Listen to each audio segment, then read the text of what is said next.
right. Since we have a smaller group of people discussing basically on this topic, rest of you by default are either networking or discussing on the topic. Be honest to yourselves. Uh, can we have the first table come up? I think Celeste and they have unanimously decided on two. Hi, everyone. Good afternoon.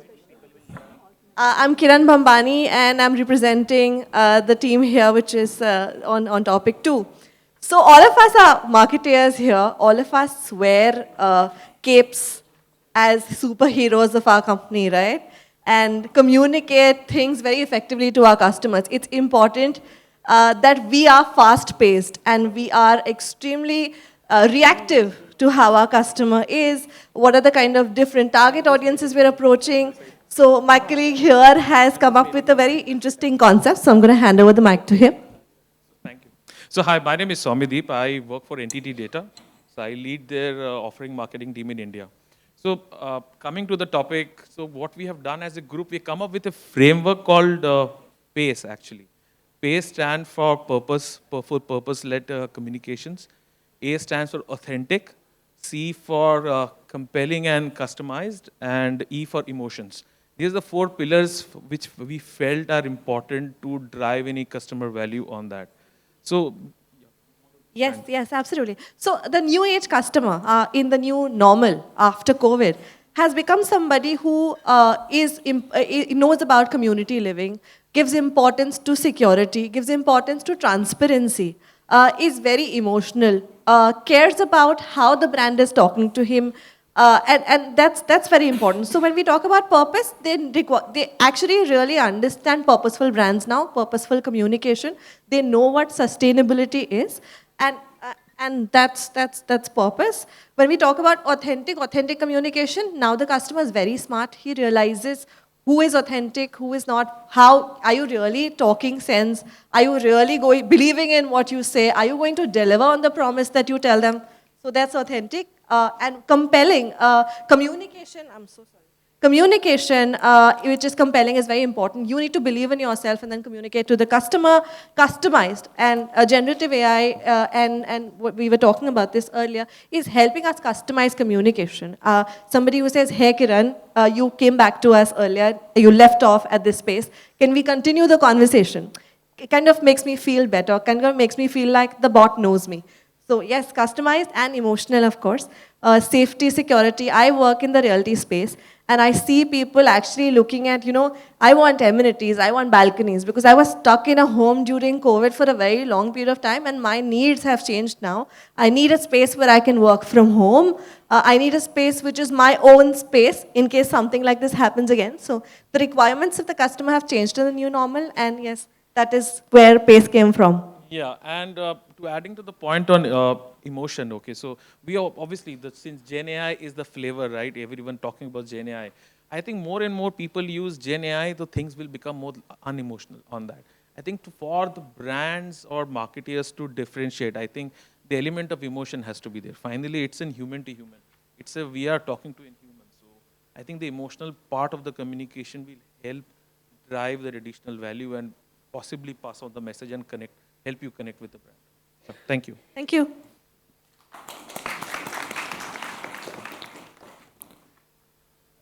All right, team 2. Any questions? One, if possible. Otherwise, let's proceed. You have one? Okay, team 2 has a question for team 1. I think one of the things that you mentioned about generative AI, not being able to think or act like a human with emotions. Yes. I would kind of disagree to that statement respectfully, because I believe that when you talk about generative AI, it's about learning. And if in case you can teach the machine learning algorithm to add the human level of empathy in the conversations that we're trying to create, I think generative AI could still do that much faster than what normal humans would. Because today, I have seen use cases which I've implemented where, again, with all due respect to my copy teams, a generative AI could create a very similar kind of copy with the same level of emotions and empathy and personalization at scale as a copywriter would do in 8 to 9 hours. Sure.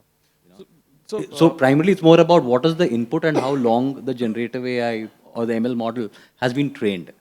Sure. So I think it's a fair point, but there are some use cases. So let me give an example, right? So I was giving the same example to the team. Like I think there is also an element of culture aspect also. For example, when I talk about emotions, it's also about element of culture and what it is on that. For example, let me give an example of which I read in a book, okay, on a large, cloth drying manufacturer was trying to penetrate into China. So obviously, everyone believes that, okay, cloth drying will sell out as the company thought. So they were not able to sell. The moment they realized that, okay, it was not able to sell, then started looking into the reasons. Then they realized that the customs and emotions of the people in the Chinese people believe that the cloth has to be dried under the sun. So what the company did, they relaunched the brand saying that, okay, if the typical drying cycle is like 10 minutes, they configured the product to end at 8 minutes itself.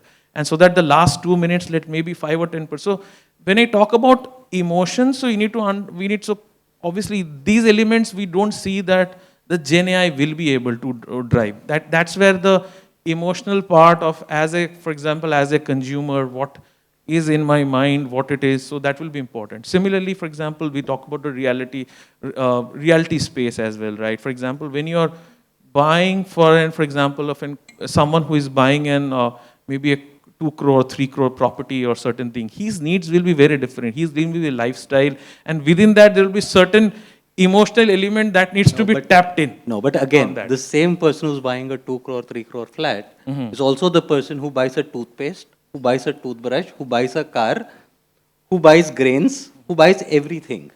Absolutely. Right? I think maybe the things would be in terms of necessity and luxury. And the value of the product as well. Yeah, When you value, talk about luxury, a I think that's where toothpaste- it will change. Absolutely. So when I'm talking about a house or a car, generative AI could take up to 80% of the kind of operational things that I'm doing, but the 20% needs to be emotional, and that 20% might become, say, 50% in some other sector that we're talking about. We were actually talking about the financial sector, and our friend here was actually. Do you want to talk about it? Yeah, he was actually talking about how, when you actually give somebody financial advice, you need a human emotion or a human person to actually give you financial advice. The trend analysis can be done by generative AI, but somebody who has an experience of 35 years, has done a lot of things, is somebody you will trust with money. So that was another example that we were discussing. Yeah. So, and also financial markets, right? For example, okay, the AI might give you all recommendations and stuff. Finally, when it comes to putting money, sometimes you feel that there is an element of human touch that you want to get. Let's say that, okay, I need to talk to someone before investing some amount of money. So it depends on use cases to use cases, I would say. Some places you can trust Gen AI. So just a point, right? So in general, right, just for the benefit of audience, most of you would know this.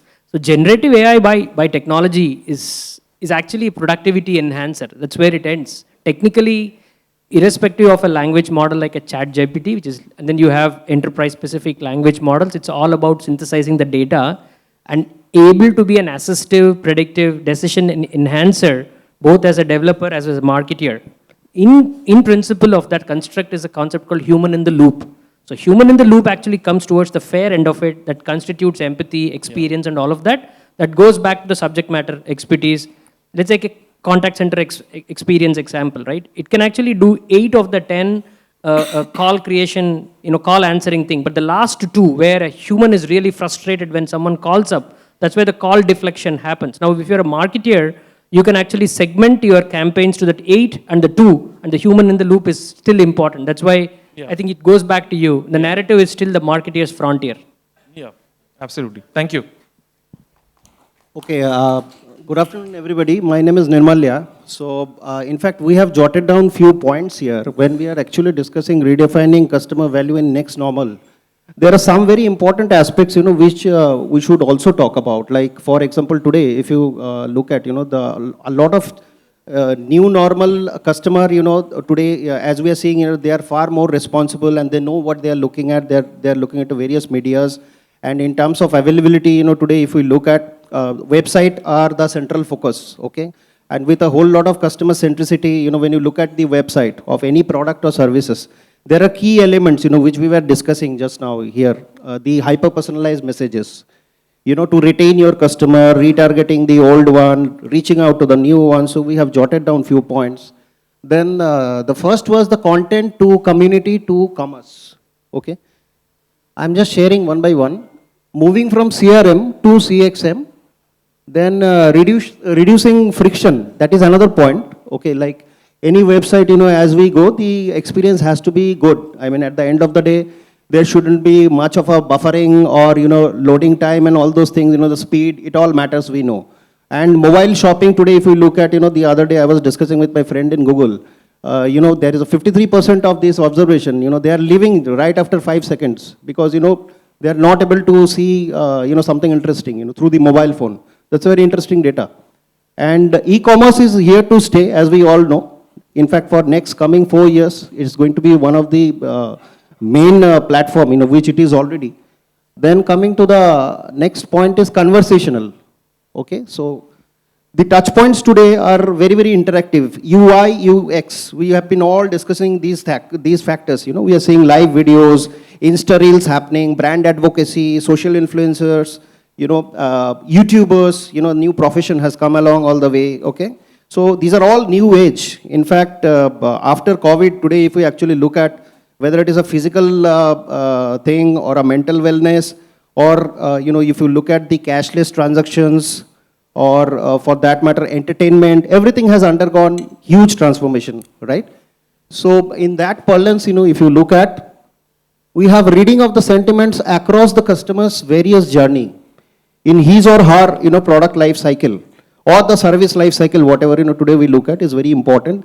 Being a marketeer, we need to be watchful about it. I mean, who would have thought, like after COVID or during that time, 2019, that home occasions could be such a big platform, especially for the restricted categories of alcohol and all that, which the delivery to home started, new policies came up. Amazon also tried that.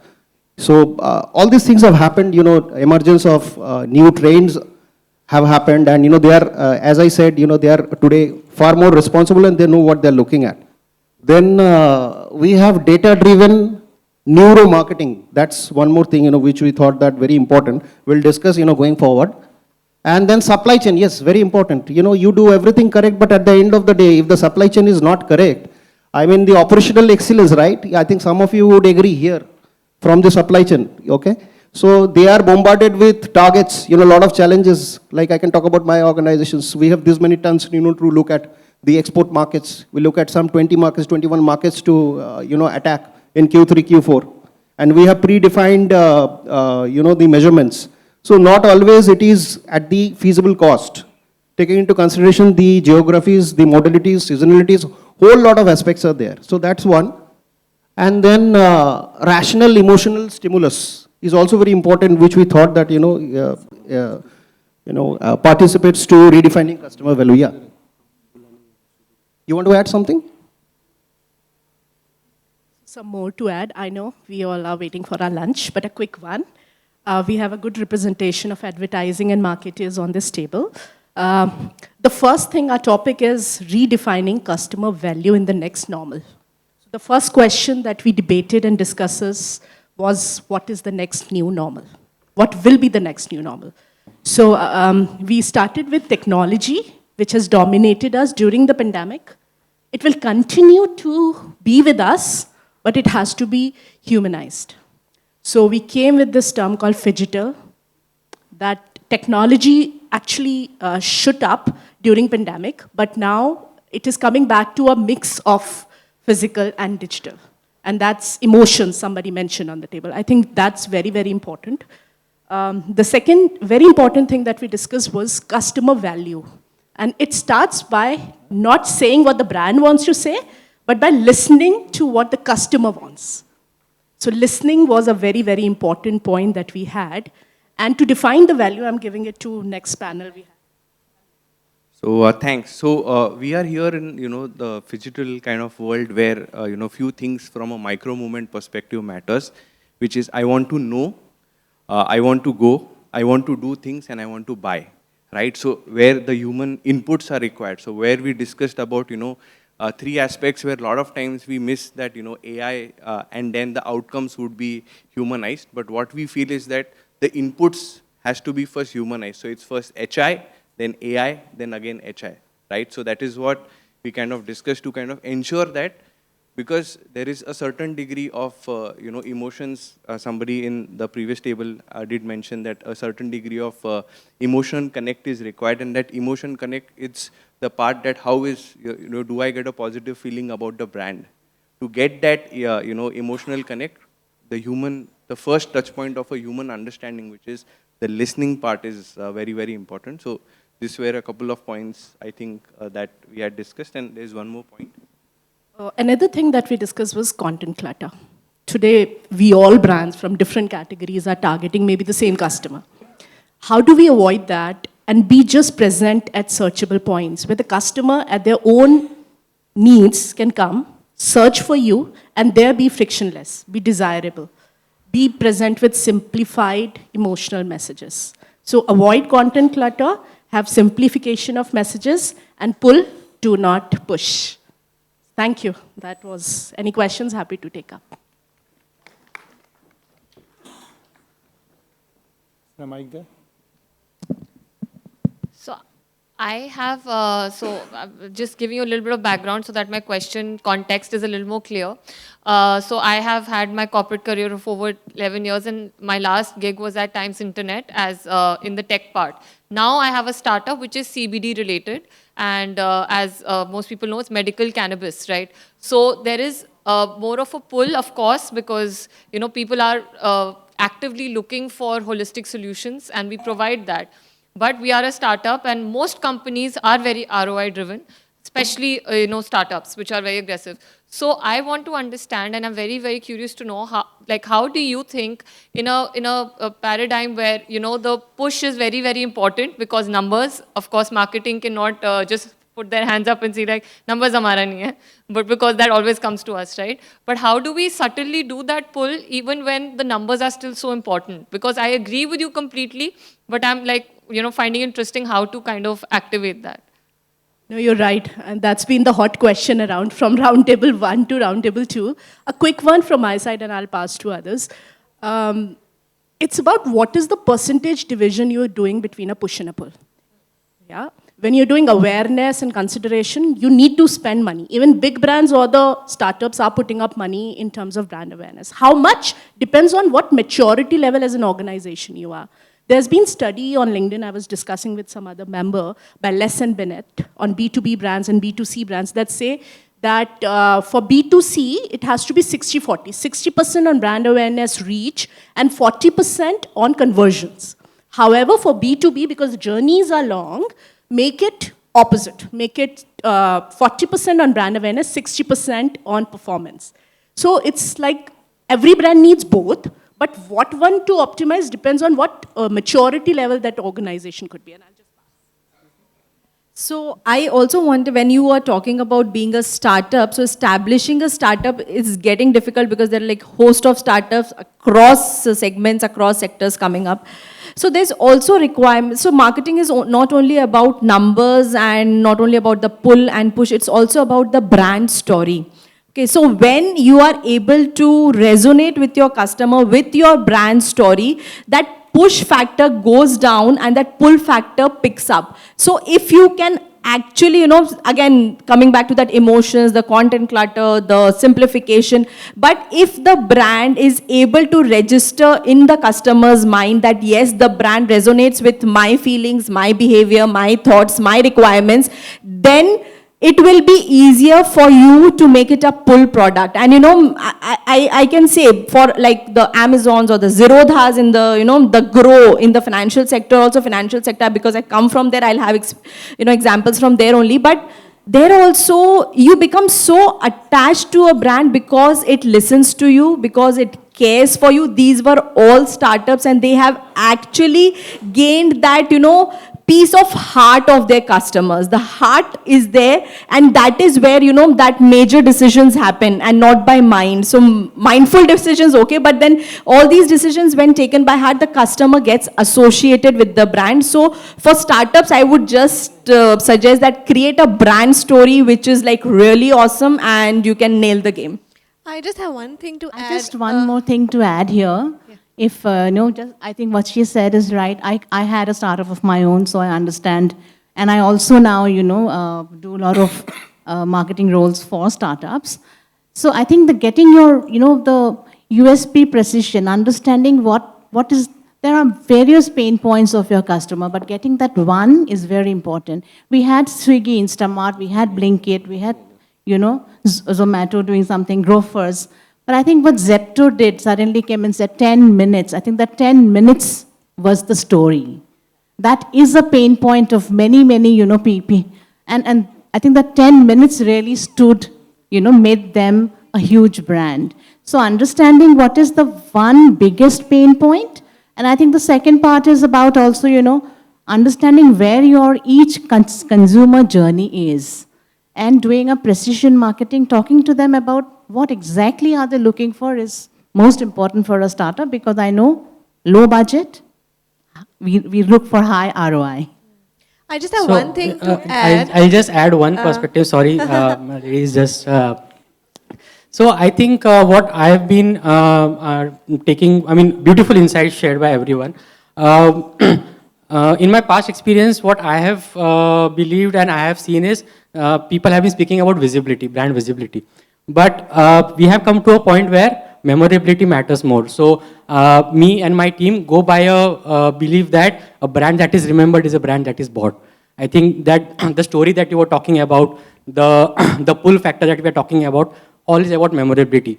Applies even more in the B2B space. So I think to sum it all up, I think that is a mantra for us as marketeers. A brand that is remembered is a brand that is bought. I just had one point to add on. I was just adding to her specific business. So I think push and pull also, it's also different according to the business. There are some businesses that are in the common space. She's talking about medical cannabis that are not a lot of people know about. So I think awareness about the product, telling people about what will it really help in, would be the first step that I would take if I was in that space, and then it kind of multiplies to a pull kind of a marketing post that. So I think push in terms of information and pull in terms of inquiries is how some products in that space would have to be dealt with. Thank you. And just to add to what she said, I'm sorry, I'm just taking last few seconds. So I think I completely agree, because we all have very diverse fields. So I come from B2B segment. So for us, it's a very different kind of a marketing, unlike, you know, the consumer marketing. So here the pull and push definitely has to be a really balanced out, where we have to really identify the purpose. So I think as few of you on that table really mentioned that, you know, identifying that there are multiple pain areas, but that what is that purpose which the customer is definitely going to resonate with what you are going to sell to them is very important. And as we all know that content definitely matters, and especially for companies like us who are looking out for people who are going to make the purchase decisions, today's customer, whether it's consumer product or whether it is actually B2B product, the customer is well informed, because they have already crossed like 60% of their journey when they actually touch to the salesperson or anyone in the marketing. So that 60% is already they have Googled you, or they have searched you, or they have found information. So that 60% mind share is something which is very important, very critical to actually grab their attention. So I think pull and push definitely, it depends upon which industry we belong to. But purpose identification is something which is very critical. So one of the primary things that I've been in between both our sessions, right? I think what we've not really talked so much, and while you touched upon it, is content and the heart to the entire conversation. We've gotten caught up so much with tech and so much with numbers and so much with ROI and so much with sales that we haven't really, while we are talking about customers and consumers, we haven't really focused on them. We've just focused on the data and the numbers. If we look at trends now, if you see the kind of stuff that is being used, and I'm just saying it could be as frivolous, and why are we looking at everything as a ROI purpose-driven communication? We look at it as a frivolous communication also. That's something that we as marketers tend to miss. We try to jump onto the the bandwagon which is trending bandwagon, but we know what are the most annoying.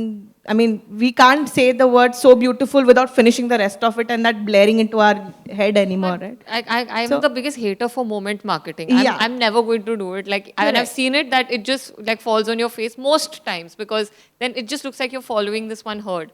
Correct. Right? From that's the trend. I mean, it's a trend jacking communication that does work while it does. I mean, as marketers, it's not ideal to dismiss anything. I mean, whatever works, works, because all of us are also at this point dabbling with an industry which is a decade-old industry. So I think it's just simpler to not dismiss anything. But I also feel that it's essential for us to not get too caught up with technicalities and let certain parts of how old school magic used to be there. At Dairy Milk, we still remember the old ad, the original ad. Nobody really thought about how silly is it that someone's really dancing and going to the cricket ground, right? So, stuff like that. Today, we are still seeing a lot of content, which is while people are playing cricket, we are also seeing people from the side where they are shouting different stuff, and that's going more viral than the actual match.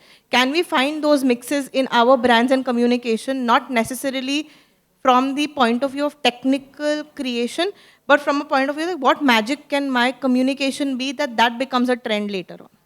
That's something that we need to really start talking more about instead of getting caught up with numbers as marketers. I think we've somewhere down the line let the magic go. And we need to bring that magic back into our communication, I guess. This is way too juicy for a marketing person not to have a point of view on it. Obviously, gone are the days when CMOs and marketing teams could blow up millions of dollars or crores of rupees and say, "Humne brand banaya," without having much to show for it. And then times changed and boards started saying, "Show me ROI." I mean, going back to that question that you were asking, and I think that is the dominating theme for marketers everywhere. Should we do push? Should we do pull? Should we do brand? Should we do business? I feel like, I think the advent of digital has predominantly, I think, broken those boundaries. Because back in the day where it was linear, you first built brand and then hoped and prayed that it translated into business. I think with digital, every single piece that any company puts out, and I have a point of view on topical advertising as well, everything, every social post, every video, every banner, anything that anyone puts out today, not only builds brand, but also builds business, right? Every little thing adds up. And because unlike ATL, digital has that immediate call to action right then and there. If your piece is good enough, strong enough, and people do react and engage and click through, you will result in business as well. So I don't think it's linear anymore. And to this point about AI, which is again the recurring theme for this entire conference, AI is going to really just help you do personalization at scale, at least from a marketing point of view, which means that it's going to make your digital campaigns far sharper and far more compelling. And that's the way that I see at least marketing evolving between the push-pull brand business debate. All right, I think let's draw some curtains to this now and let natural course take its comeback, and we come back to the human mode. Keep AI aside for a while now. Let's be humans again. We love emotions. We love applauses. We love smiles. Most important, we love stages.